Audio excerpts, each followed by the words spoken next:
Igreja em movimento. A palavra, Verbo Divino encarnado. Homilia dominical, Domingo de Ramos e da Paixão do Senhor. Em nome do Pai, e do Filho, e do Espírito Santo. Amém. Irmãos e irmãs, sou o Diácono Pedrinho, da Arquidiocese de Montes Claros, Minas Gerais. Este espaço em nosso canal, Igreja em Movimento, é dedicado à homilia dominical. Aqui, nós aprofundamos no estudo e na reflexão da Palavra de Deus, iluminados pela Sagrada Liturgia, com o propósito de compreender mais plenamente o tema celebrado. O tema de hoje é Domingo de Ramos e da Paixão do Senhor. Amados irmãos e irmãs, por haver padecido a morte, vemos Jesus coroado de glória e de honra. Morrendo, destruiu a morte e deu começo a um novo tempo. No Domingo de Ramos, lemos 2 evangelhos, um antes de começar a procissão e outro na hora costumeira. Aparentemente, o primeiro é festivo e aclama Cristo Senhor e Rei, e o segundo tem o gosto da morte. Na verdade, também o relato da paixão, sobretudo na visão de Mateus, aponta para um Cristo vitorioso, a quem foi dado e nunca tirado todo o poder no céu e na terra. Em nossa reflexão, destacamos tópicos. Lembremos, no entanto, que a paixão do Senhor, sem deixar de ser um texto histórico e literário, é uma página para ser rezada e meditada no coração. Que as palmas bentas que carregamos hoje ajudem a lembrar o Cristo mártir e vitorioso sobre a morte. Uma morte prevista pelos profetas. Cada um dos 4 evangelistas, ao contar a paixão do Senhor, acentua alguns aspectos. Esses aspectos não se contradizem, mas se completam.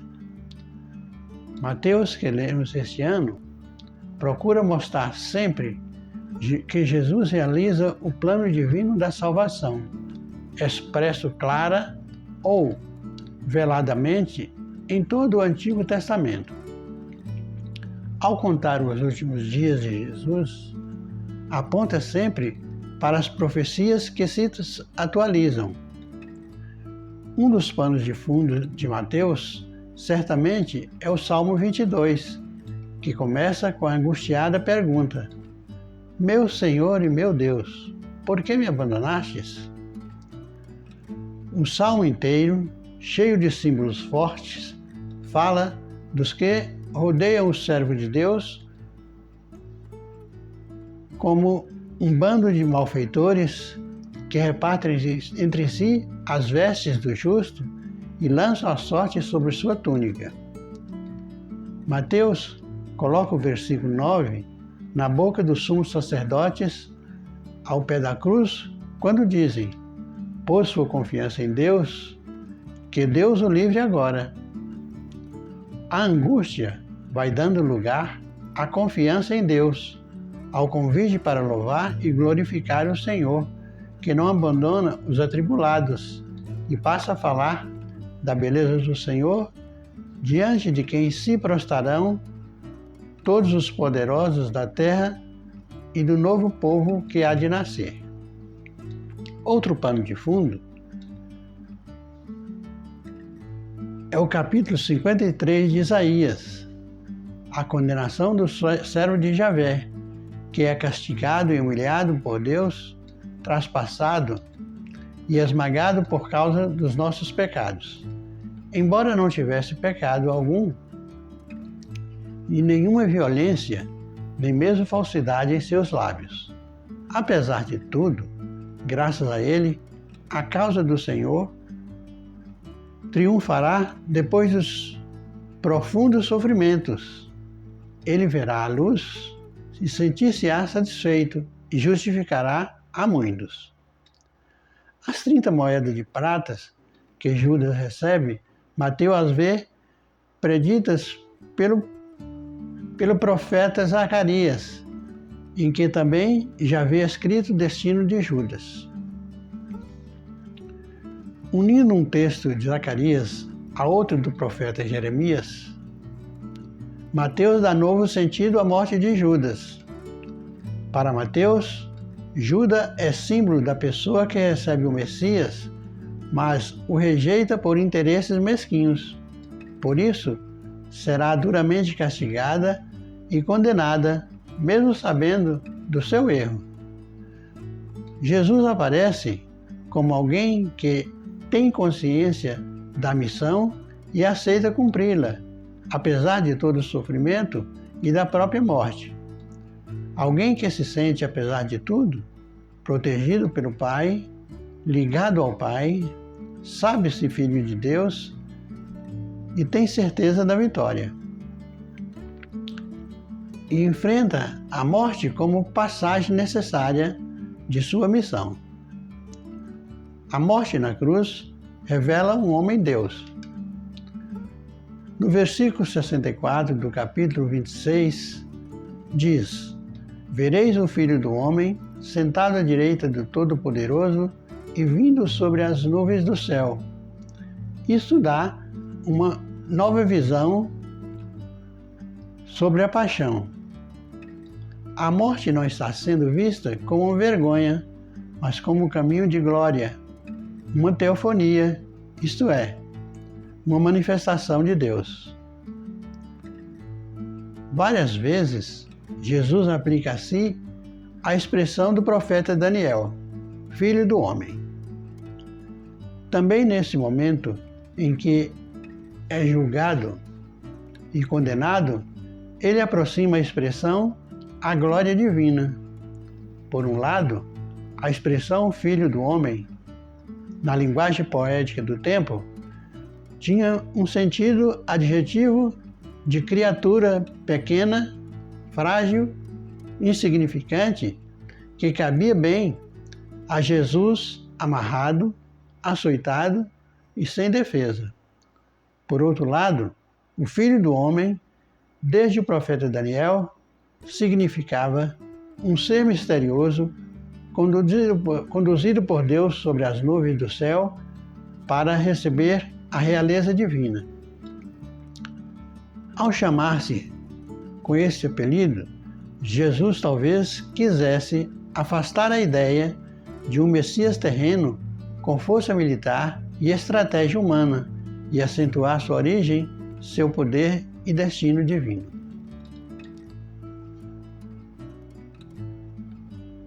A um Messias apenas humano, os inteligentes poderiam compreender, adaptar-se a ele, sem deixar os interesses pessoais. Mas um Messias divino, quem quisesse compreender e seguir, deveria renunciar-se primeiro. Jesus mesmo prevenira: se alguém quiser me seguir, renuncie primeiro a si mesmo. O momento da paixão era decisivo para Jesus, Filho de Deus Salvador. Decisivo para os discípulos a quem Jesus pedia: crede em mim. Da morte nasce um novo tempo. Mateus vê a paixão como o começo de um novo mundo. O livro do Gênesis dizia que na origem do mundo as trevas cobriam o universo. Também na morte de Jesus, desde o meio-dia até as 3 horas, houve uma escuridão sobre toda a terra. No início do mundo, Deus cria a luz. Agora, aquele que é a luz do mundo entrega o Espírito para uma nova luz, a luz da vida, que ela brilhe para toda a humanidade. Isso vem também figurado nos sepulcros que se abrem e nos mortos que ressuscitam. A figura forte. Na morte, E da morte nasce a vida. A morte de Jesus não é o fim, é uma recriação, um novo começo. Ressuscitam mortos em torno do Calvário, e dentro de 3 dias, o próprio Jesus, morto e sepultado, ressurgirá vitorioso. Símbolo de fim de um tempo antigo e começo de um tempo novo. É o rasgo de alto a baixo no véu do templo. Essa cortina separava o povo do lugar santo da morada de Deus. No novo tempo, ela não tem sentido, porque o Cristo assumiu o povo, que passou a ser o corpo do Senhor. Por outro lado, no novo tempo de Deus, que é o próprio Cristo, ou somos nós em fase de crescimento. O tempo dos santos, que marcava a presença de Deus, deixa de ser um lugar para ser uma comunidade. Onde 2 ou 3 estiverem reunidos em meu nome, eu estarei no meio deles. Diz São Paulo na carta aos Filipenses: humilhou-se, feito obediente até a morte e morte de cruz. Por isso, Deus o exaltou e lhe deu um nome que está acima de todo nome, para que ao nome de Jesus se dobre todos os joelhos de quantos há na terra, no céu e nos abismos. Na pessoa de Jesus, morto e ressuscitado, aconteceu em plenitude o que ele prometera: quem humilha será exaltado. Temos hoje delineado o caminho e a missão do cristão. Primeiro, crer e proclamar Jesus de Nazaré como o Messias, o Salvador do mundo. Depois, tomar a cruz de cada dia e caminhar atrás dele. Louvado seja nosso Senhor Jesus Cristo, para sempre seja louvado. Oremos. Deus eterno e todo-poderoso, para dar ao gênero humano um exemplo de humildade, quisesse que o nosso Salvador assumisse a condição humana e morresse na cruz. Concedei-nos aprender os ensinamentos de sua paixão e participar de sua ressurreição. Ele que é Deus e convosco vive e reina na unidade do Espírito Santo por todos os séculos dos séculos. Amém. Amados irmãos e irmãs, no dia em que celebramos a entrada triunfal de Jesus em Jerusalém e sua entrega voluntária à cruz para nossa salvação, elevemos a Deus nossas preces. Oremos. Jesus, filho de Davi, ouvi-nos. Pelo Santo Padre Papa Leão XIV, pelos bispos e por toda a Igreja, para que, ao celebrar os mistérios da redenção humana, renovem também os ideais evangélicos. Oremos. Jesus, filho de Davi, ouvi-nos. Pelos chefes da nação e do Estado, para que, envolvidos pela solidariedade do Cristo em favor dos povos, se empenhem na construção de uma sociedade justa e fraterna, onde os direitos básicos sejam respeitados. Oremos. Jesus, filho de Davi, ouvi-nos.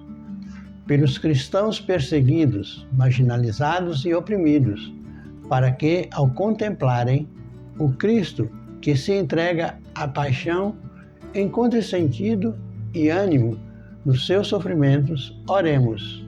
Jesus Cristo, filho de Davi, ouvi-nos. Pelos que hoje se reúnem em assembleia para iniciar a Semana Maior de nossa fé, para que, envolvidos pelos grandes mistérios do Senhor, se empenhem na construção de um mundo mais fraterno e solidário. Oremos. Jesus Cristo, filho de Davi, ouvi-nos. Pela campanha da Fraternidade 2026, para que as reflexões espirituais não sejam apagadas, mas promovam em nossas comunidades verdadeiras conversões, oremos. Jesus Cristo, filho de Davi, ouvi-nos. Ouvi-nos, ó Pai, por intermédio do Teu Filho, que hoje se ofereceu a vós como vítima em expiação dos vossos pecados, Ele que convosco vive e reina pelos séculos dos séculos. Amém. A nossa proteção está no nome do Senhor, que fez o céu e a terra. Deus os abençoe e vos guarde. Amém. Ele vos mostre a sua face e se compadeça de vós. Amém.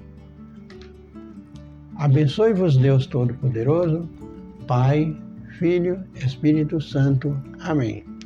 Agradecidos pela vossa presença, aguardo-os na próxima semana com novas reflexões sobre a liturgia da grande Semana Santa, na qual refletiremos a última ceia na quinta-feira desta grande semana. Inscreva-se em nosso canal, fazendo suas considerações e sugestões. Se merecermos vossa confiança, indique-nos a outros irmãos e irmãs. Esperamos por vocês.